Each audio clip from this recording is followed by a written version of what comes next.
ಇಡೀ ದೇಶ ಕಾತುರದಿಂದ ಕಾಯ್ತಾ ಇದ್ದ ಆ ದಿನ ಈಗ ಬಂದೇ ಬಿಟ್ಟಿದೆ. ದೇಶದ ಜನತೆಯ ಕದನ ಕುತೂಹಲಕ್ಕೆ ಈಗ ತೆರೆಬಿದ್ದಿದೆ. ಭಾರತದ ಮತ ಮಹಾಯುದ್ಧಕ್ಕೆ ಈಗ ಮುಹೂರ್ತ ಕೂಡ ನಿಗದಿಯಾಗಿದೆ. ಈ ಕುರಿತು ಕಂಪ್ಲೀಟ್ ಡೀಟೇಲ್ಸ್ ಇಲ್ಲಿದೆ ನೋಡಿ. It's a big day today, President Loktam.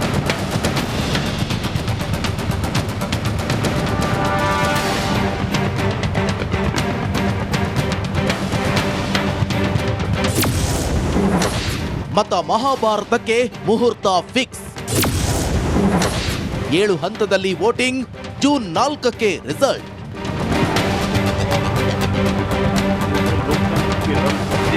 ದೇಶದ ಅತಿದೊಡ್ಡ ಪ್ರಜಾಪ್ರಭುತ್ವದ ಹಬ್ಬಕ್ಕೆ ದಿನಾಂಕ ಫಿಕ್ಸ್ ಆಗಿದೆ.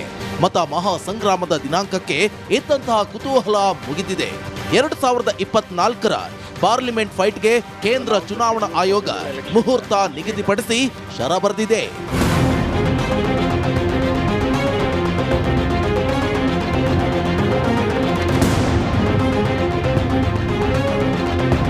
ಎಸ್, ಇಡೀ ದೇಶ ಕುತೂಹಲದಿಂದ ಕಾಯ್ತಿದ್ದ ಆ ದಿನಾಂಕ ಬಂದೇ ಬಿಟ್ಟಿದೆ.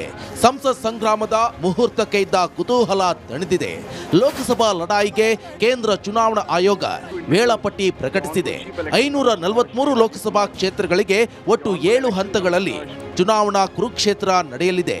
ಭದ್ರತೆ, ಸೂಕ್ಷ್ಮ ಪ್ರದೇಶ, ರಾಜ್ಯಗಳ ಲೋಕಸಭಾ ಕ್ಷೇತ್ರಗಳು ಸೇರಿದಂತೆ ಎಲ್ಲ ವಿಚಾರಗಳನ್ನ ಗಮನದಲ್ಲಿ ಇಟ್ಟುಕೊಂಡು ಹಂತಗಳನ್ನ ವಿಭಜಿಸಿ ದಿನಾಂಕ ಪ್ರಕಟಿಸಲಾಗಿದೆ.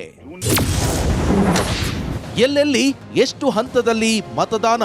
ಏಪ್ರಿಲ್ 19 ಮೊದಲ ಹಂತದಲ್ಲಿ ಮತದಾನ ಆಗುತ್ತೆ.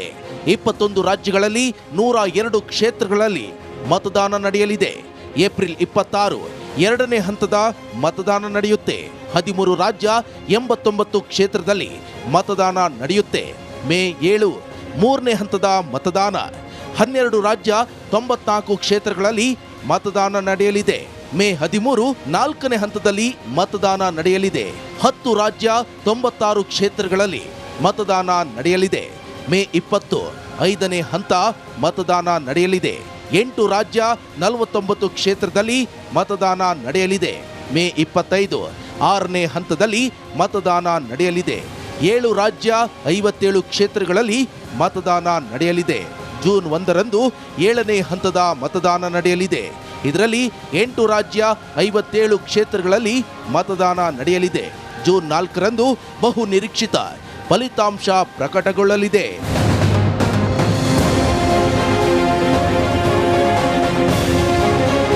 ಅಂದಹಾಗೆ ನೀತಿ ಸಂಹಿತೆ ಜಾರಿಯಾಗಿದ್ದು ಈ ಬಾರಿಯ ಚುನಾವಣೆ ಸುದೀರ್ಘವಾಗಿ ನಡೆಯಲಿದೆ. ಬಹುತೇಕ 2.5 ತಿಂಗಳು ದೇಶದಲ್ಲಿ ಎಲೆಕ್ಷನ್ ಫೀವರ್ ಇರಲಿದೆ. ಈಗಾಗಲೇ ರಾಜಕೀಯ ಪಕ್ಷಗಳು ಕದನ ಕಲಿಗಳ ಹೆಸರು ಪ್ರಕಟ ಮಾಡ್ತಾ ಇದ್ದು ಗೆಲುವಿನ ರಣತಂತ್ರ ಹೂಡ್ತಿವೆ. ಸಮರಾಂಗಣದಲ್ಲಿ ಜಗಜಟ್ಟಿಗಳ ಪ್ರಚಾರದ ಭರಾಟೆ ಶುರುವಾಗಿದೆ. ಎದುರಾಳಿಗಳಿಗೆ ಪಂಥಾಹ್ವಾನ, ವಾಕ್ಪ್ರಹಾರ ಆರಂಭಿಸಿದ್ದಾರೆ.